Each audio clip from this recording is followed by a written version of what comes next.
Lucas, capítulo de número 12, e versículo de número 13 em diante. Vamos ler. E disse-lhe um da multidão, Lucas 12, 13: Mestre, fala ao meu irmão que ele divida comigo a herança. E ele disse: Homem, quem me fez por juiz ou divisor entre vós? E ele disse-lhes, Jesus continua falando: Acautelai-vos e guardai-vos da cobiça, porque a vida do homem não consiste na abundância das coisas que ele possui. E ele falou-lhes uma parábola dizendo: A terra de um certo homem rico produziu com abundância. E ele pensava consigo mesmo dizendo: O que farei, pois não tenho espaço para guardar os meus frutos? Versículo 18. E ele disse: Eu farei isto: derrubarei os meus celeiros e edificarei maiores. E ali eu colocarei todos os meus frutos e os meus bens. E eu direi à minha alma: Alma, tens em depósito muitos bens para muitos anos. Descansa, come, bebe e alegra-te. E Deus diz no versículo 20: Tolo, essa noite te requisitarão tua alma. E de quem serão estas coisas que tu preparaste? Assim é aquele que para si ajunta tesouros e não é rico para com Deus. Feche seus olhos, só um minutinho, antes de você sentar, ainda de pé, feche seus olhos, não feche a Bíblia, só os olhos só. Pai, em concordância a tudo que foi pedido, eu te peço, Deus, usa a minha vida, não permita que eu te atrapalhe nessa noite, que o teu Santo Espírito possa falar conosco, Deus, que a sua palavra possa encontrar em cada coração aqui, ó Deus, uma terra fértil, e a sua palavra, que é a boa semente, possa produzir resultados. Senhor, eu te peço, quebra toda a armadilha de Satanás, toda a confusão, todo o sono, todo o embaraço, que essa pessoa venha estar com os ouvidos abertos, coração aberto, para receber a tua palavra, em nome de Jesus. Usa-me, Deus, não para a minha glória, mas para a sua glória, pela sua graça e pela sua misericórdia. Amém. Agora sim, pode tomar o teu assento.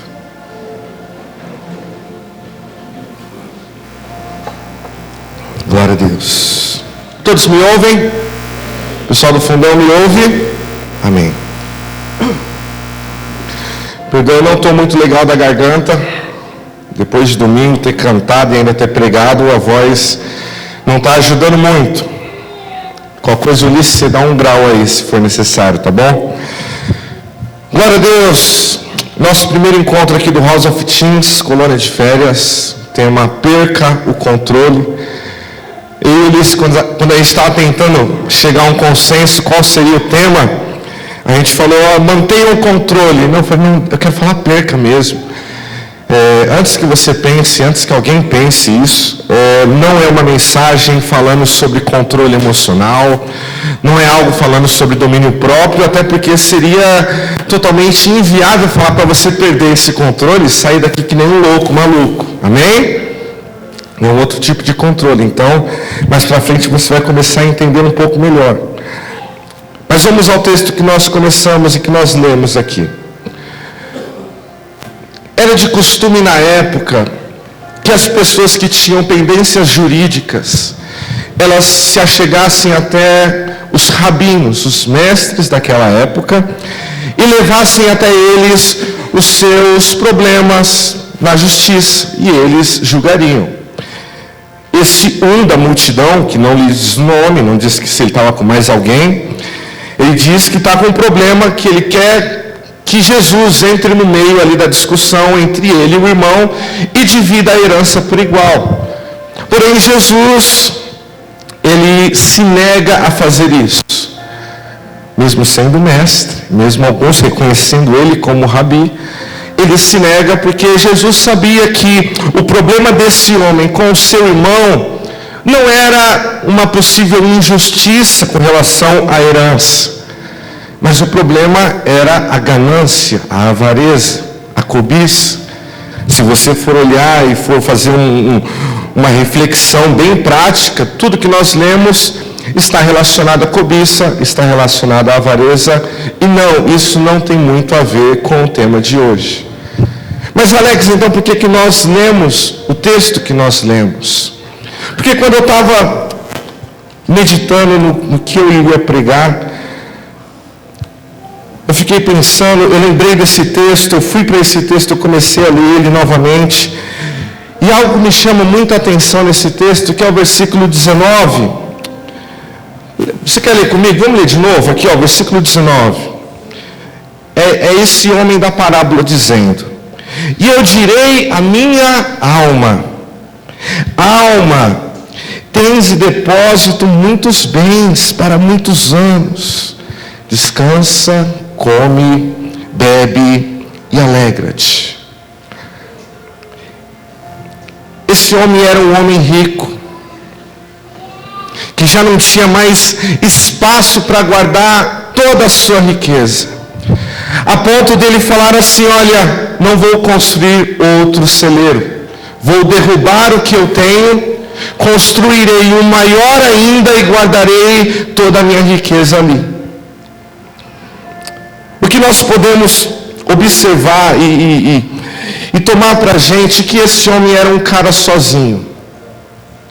Porque o próprio Deus pergunta para ele no versículo 20, olha, você está se vangloriando da sua riqueza, se vangloriando dos seus celeiros cheios, mas essa noite te pedirão a sua alma, essa noite você bate as botas, essa noite toca lá na senha 352, e é a sua. Já era, acabou, game over. A gente está falando de controle, jovem, videogame, game over, acabou. E para quem vai ficar tudo isso que você conquistou? O próprio Deus fala isso. Então, a gente pode tirar que esse cara era um cara sozinho. É interessante porque ele conversa consigo mesmo.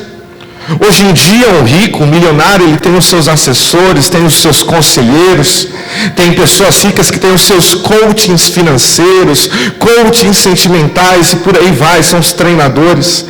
Esse homem não tinha ninguém. Na minha casa, pelo menos, eu e a minha esposa, quando tem que fazer alguma coisa que vai gastar dinheiro, a gente senta, a gente conversa, vê a nossa planilha de gastos e fala, vai dar ou não vai dar. A maioria das vezes não dá, mas a gente tem fé que um dia vai dar. Mas esse homem não tinha ninguém, porque ele olha para dentro de si, ele se direciona para a sua alma, e ele diz, alma, nós temos tantas coisas, o fruto das nossas mãos é muito grande, é abundante, tanto que nós não precisaremos mais trabalhar por muitos anos, são muitos anos por um bom tempo. Então, diante de tudo que nós conseguimos, alma, é como se ele falasse, Alex, diante de tudo que nós conseguimos, descansa, fica de boa, fica suave na nave, relax. E é isso, além da avareza, além da ganância, além do amor ao dinheiro, que é o grande problema dessa passagem. É óbvio que a gente pode fazer aqui um ponto de ressalva. Jesus, ele não condena a riqueza. Se você é rico, glória a Deus pela sua vida. Se não é, está buscando ser, que Deus te dê sabedoria. Ele não condena a riqueza. Em nenhum momento a Bíblia condena a riqueza. O grande problema é que com a riqueza a pessoa se apega à riqueza, se apega aos feitos das suas mãos, se apega ao seu currículo, se apega à sua inteligência, porque foi a sua inteligência que colocou a pessoa dentro da empresa, que fez ela pensar em grandes coisas, e ela é rica hoje. Esse é o grande problema da riqueza. É se apegar, é se apaixonar a ela, a um ponto de esquecer que Deus tem o controle de tudo. Esse homem, ele esqueceu exatamente isso. Esqueceu que o controle pertence a Deus. E ele se vangloria naquilo que ele conquistou. O pecado que esse homem comete, além da avareza e da ganância, da cobiça ao dinheiro, é o pecado da autossuficiência. Diga comigo, autossuficiência. dicionário diz que autossuficiente é aquele que possui competência de viver de maneira independente e sem precisar de qualquer pessoa ou de qualquer coisa. Esse homem, diante de tudo que ele conseguiu, diante de um celeiro farto de bens, ele olha para dentro de si e fala: não precisamos de mais nada. Não precisamos de um patrão que mande em nós. Não precisamos de mais ninguém. Podemos sentar, descansar, comer, beber e nos alegrar. Esse é um grande pecado que qualquer ser humano ele pode cometer. O fato de achar que as nossas vidas pertencem a nós mesmos. O fato de achar que o trabalho das nossas mãos é que nos conduz à vitória. É como Ulisses, ele ministrou na hora da oferta. É como se você ofertasse, você achasse que aquilo mudasse o coração de Deus. É como se a galera que canta pensasse: poxa vida, é por causa do meu louvor que as mãos de Deus se movem. Como se Deus ele dependesse de nós. E a palavra de Deus ela também nos diz sobre um outro homem que tem uma situação muito parecida com a desse homem. Eu quero que você abra sua Bíblia no livro de Salmos. Livro de Salmos, capítulo de número 42.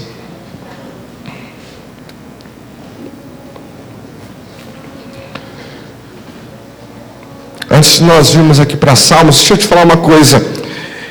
É nítido que nós aprendemos desde a tenra infância, desde quando nós nem sabemos andar, desde quando nós não sabemos falar. Nós aprendemos dos nossos pais, dos professores, que nós devemos ser independentes. O meu filho depende de mim, da minha esposa para tudo. Ele não sabe ir lá no armário pegar um copo de água e tomar. Ele não sabe fazer a própria comida dele. Mas nós ensinamos: não, um dia você vai ter que pegar o copo, um dia você vai ter que encher ele para você poder beber. A criança ela aprende isso e nós aprendemos. E com o passar do tempo e com o passar da tecnologia, mais ainda nós aprendemos a ser independentes. Não precisamos de mais ninguém. Eu sou da época, eu não sei se você vai lembrar, mas lembra aqueles mapas que eram um calhamaço desse tamanho? Alguém lembra? Aqueles mapas grandão, dá umas 2 bíblias na minha aqui. Lembra? Eu sou dessa época que meu pai pegava o carro, ia para um lugar que ninguém conhecia. Aí ele tinha que vir no mapa, rua B com a rua A, com 1. E era quase um quebra-cabeça. Para tentar achar o lugar que ele iria. E quando chegasse lá, ele tinha que abaixar o vidro. Ô fulano, sabe onde fica a rua tal? Alguém já viveu isso? Alguém é dessa época? Ou então a galera só do smartphone, do PlayStation, leitinho com pera? Misericórdia. Né? Então. Antigamente era assim, mas hoje você tem aqui o seu celular, você coloca o Waze, você não precisa de mais ninguém. Se você precisa de ajuda, você fala, Olá Siri, ou ok Google. E você conversa com o seu próprio celular e pede ajuda para ele. A gente aprende que a gente não precisa de mais ninguém. Se você tem você, é você mesmo.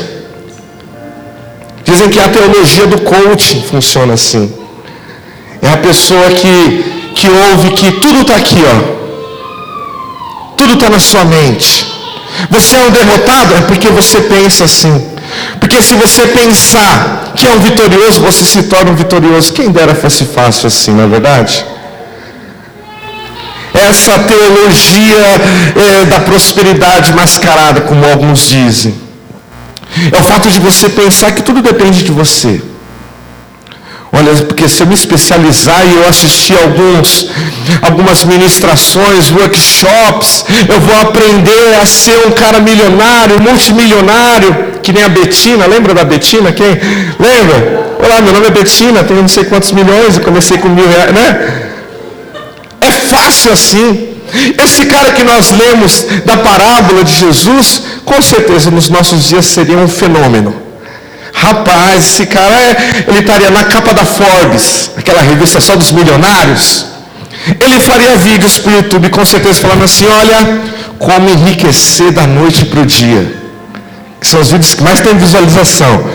A gente vai ver os vídeos do canal da nossa igreja, às vezes está 100, 60.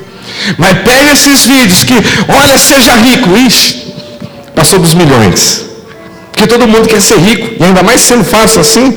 De um dia para o outro, esse cara olha e fala, olha, temos muita coisa.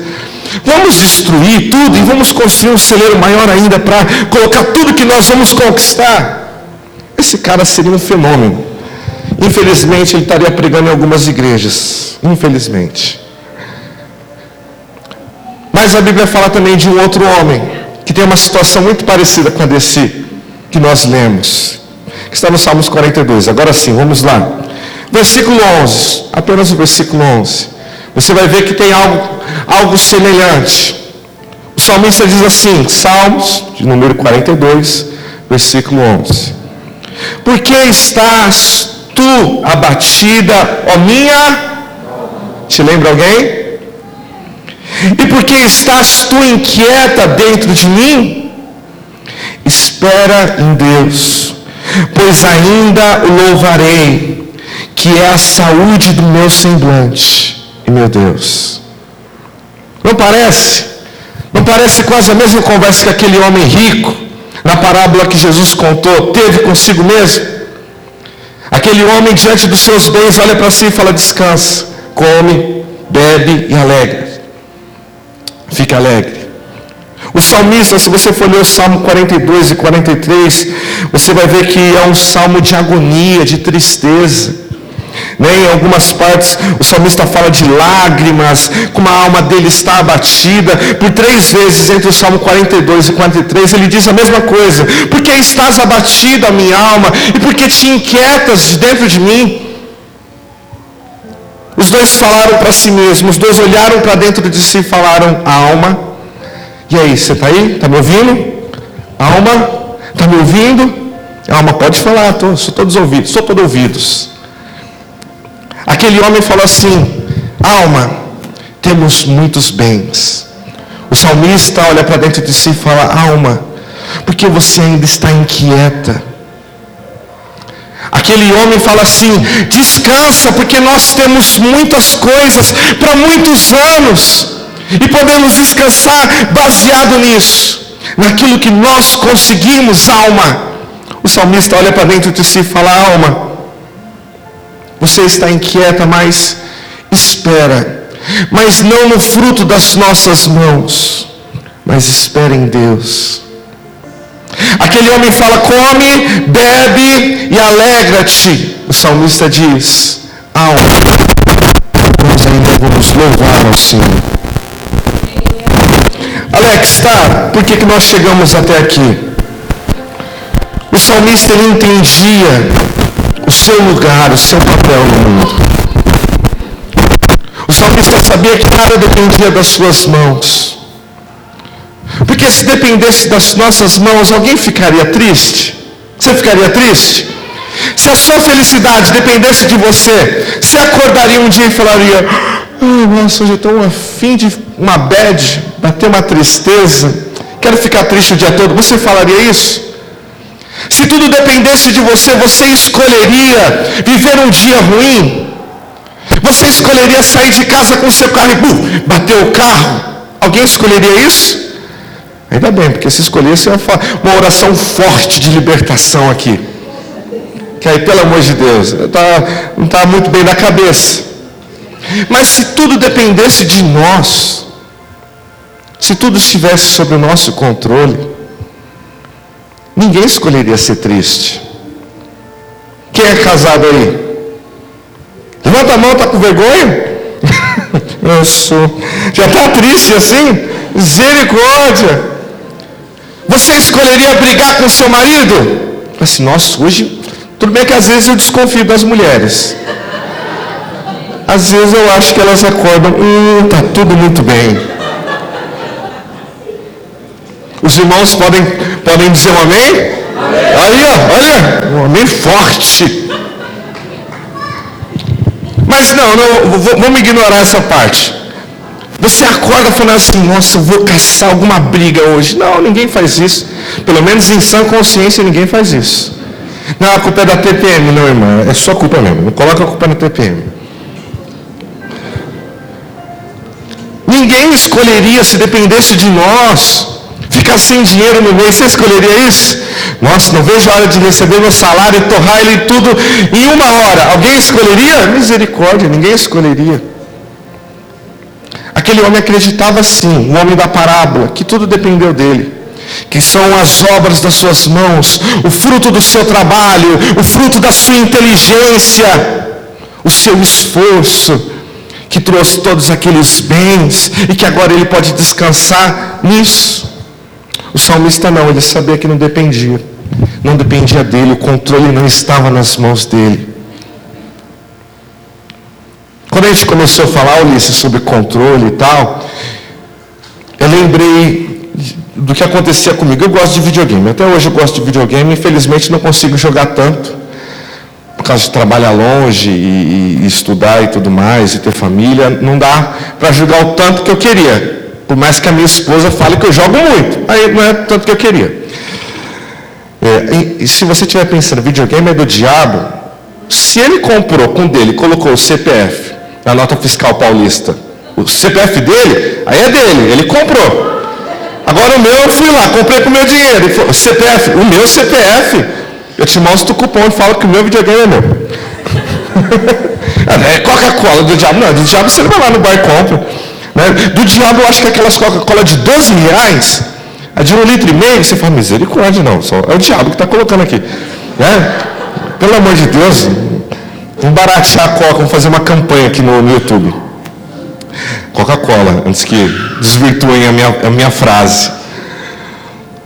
Mas eu gosto de jogar videogame e tal, e eu lembrei que lá atrás, quando eu era bem mais novo, eu tenho 2 irmãos, a Jéssica, o André é do meio, e eu jogava videogame, sempre gostei de futebol, eu jogava videogame, e ele era pequenininho, tinha uns 4, 5 anos de idade, e ele sempre vinha encher o saco, igual o meu filho também faz isso hoje, comigo. Eu quero jogar, mas você fala, poxa, mas no meio da partida eu vou dar o controle para você, eu vou perder. E não tem graça jogar com quem não sabe jogar. Não é que eu sou um profissional, né? Mas eu jogo bem, bem. Eu cheguei a esposa a falar, você não joga bem. Você tem noção? Não tem, eu tenho moral em casa, não tem. Daqui a pouco meu filho está jogando melhor que ele, tem 1 ano e 6 meses. Mas eu lembrei do meu irmão, porque hoje em dia é tudo sem fio. Mas antigamente a gente tinha aquele Play One, que é o PlayStation 1. Quem já teve PlayStation 1? Olha aí, ó, oh Deus revelando. E era tudo com cabo, né? Os controles eram com cabo. Os PlayStation agora novo não, é tudo sem cabo, você joga lá longe, enfim. E eu colocava o meu controle conectado. Só que o do meu irmão, para ele parar de encher o saco, ele era pequeno, eu levantava o videogame e colocava o controle dele embaixo do videogame. Quem nunca, né? Quem nunca? Ainda bem, eu não estou sozinho. Mas assim, ó, tá vendo? Tá enganando os irmãos. Não, o meu eu enganei mesmo. E eu ficava jogando. E eu marcava o gol. Eu falava, você marcou o gol. Ele gritava gol e vibrava. Hoje ele joga muito melhor que ele. Dá um banho. É sério, às vezes ele tá jogando, ele fica no computador e ele joga quando tá jogando comigo, só para dar um boi, só para ver se marca um gol. Mas não, na maioria das vezes eu perco. Mas eu lembrei desse fato porque a gente pensa que o nosso controle está ligado. Essa é a realidade. O lance de perder o controle, eu acho que vai até mais além. Porque o controle não tá ligado. O controle da sua vida é mesmo assim, ó, está debaixo do videogame. E você acha que está jogando. E você acha que comanda. Você acha que você dá ordens. Tem muito crente que acha que ligou o controle, tirou de Deus e falou, Deus, agora vai pegar um copo de água para mim? Agora pega um amendoinzinho enquanto eu jogo e faz de Deus o seu mordomo, faz de Deus o seu criado. O ser humano tem a necessidade de estar no controle. O ser humano sente a necessidade de estar no controle, de estar à frente, de tomar as decisões, de tomar as rédeas. A W. Tozer, ele diz que necessidade é uma palavra de criatura e não é aplicada ao Criador. Deus, ele não tem necessidade alguma. Deus, Ele não está lá em cima, porque às vezes parece que, como as pessoas falam, parece que Ele está lá em cima. Mas assim, por favor, eu estou vendo que vai dar errado a sua vida, me dá o controle da sua vida, só para eu poder te salvar dessa. Deus, Ele não está implorando para que você dê a liberdade dEle fazer alguma coisa, como se Ele estivesse enjaulado, e você fala: Deus, agora eu preciso do Senhor, deixa eu destrancar aqui, pode sair. Deus não. A gente pensa que o nosso controle está ligado. A questão é que a gente tem que abandonar o controle e falar: Deus, toma conta mesmo, não, eu vou ficar só assistindo, só vou ver o Senhor fazendo, porque eu sei que o Senhor sabe. Abra comigo em Romanos, a gente já vai encaminhar já para o fim. Romanos capítulo de número 11. O apóstolo Paulo era o cara, porque ele soube explicar isso da melhor forma.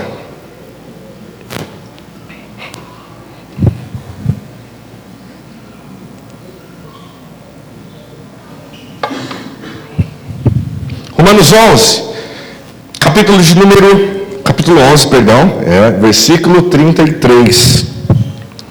Muito conhecida, já virou música, até porque é uma canção, é um louvor de exaltação a Deus, que o apóstolo Paulo, ele compõe. Mas vamos lá, Romanos 11, 33. Ó profundidade das riquezas, da sabedoria e do conhecimento de Deus! Quão insondáveis são os seus juízos, e quão inescrutáveis os seus caminhos! Pois quem conheceu a mente do Senhor? Ou quem foi o seu conselheiro? Ou quem lhe deu primeiro, para que lhe seja recompensado? E no versículo 36, porque dele, por ele e para ele são todas as coisas, a ele seja a glória para sempre. Amém. Essa é a grande realidade nossa. Será que alguém consegue entender os caminhos de Deus? Às vezes a gente vem questionar Deus a isso, né? E aí, Deus, onde o Senhor quer me levar?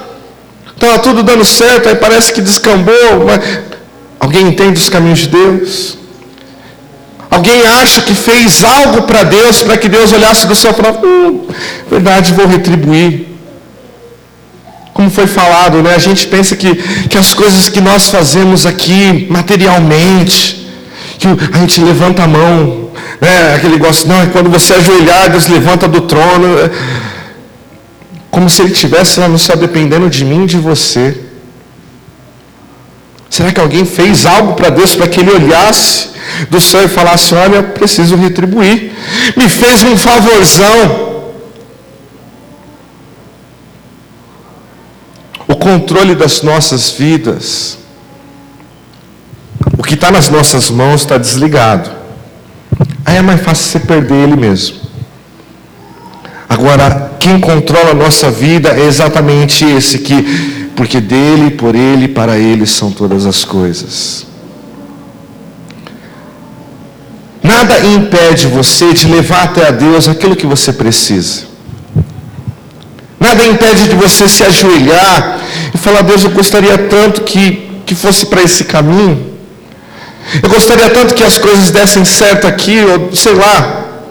Deus, eu gostaria tanto de ser rico. Nada impede de você pedir a Deus o que você quiser. Peça o que você quiser.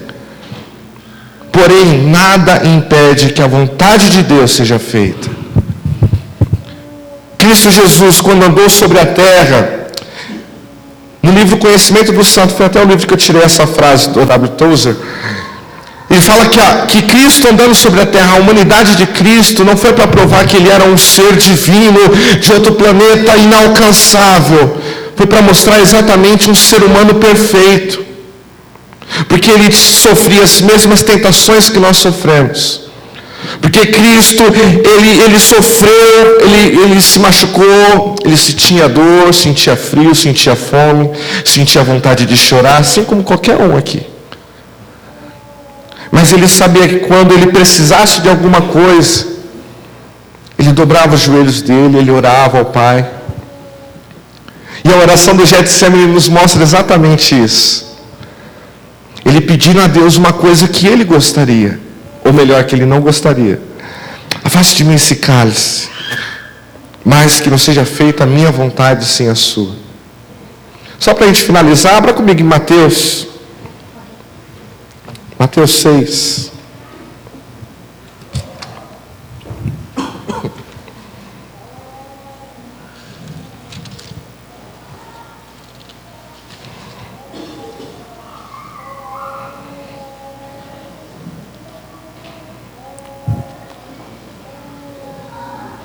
Mateus 6, versículo 9, é a oração mais conhecida do mundo, porém é a oração que regula o nosso entendimento de quem tem o controle das nossas vidas.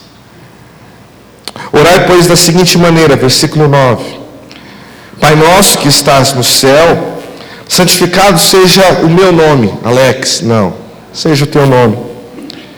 Venha o meu reino, não, é o teu reino. Seja feita a minha vontade, porque se eu não fizer, eu vou fazer birra, eu vou sair da igreja. Seja feita a tua vontade, na terra como é no céu. Aí ele começa a pedir, aí a gente começa a pedir, o pão nosso de cada dia, dai-nos hoje.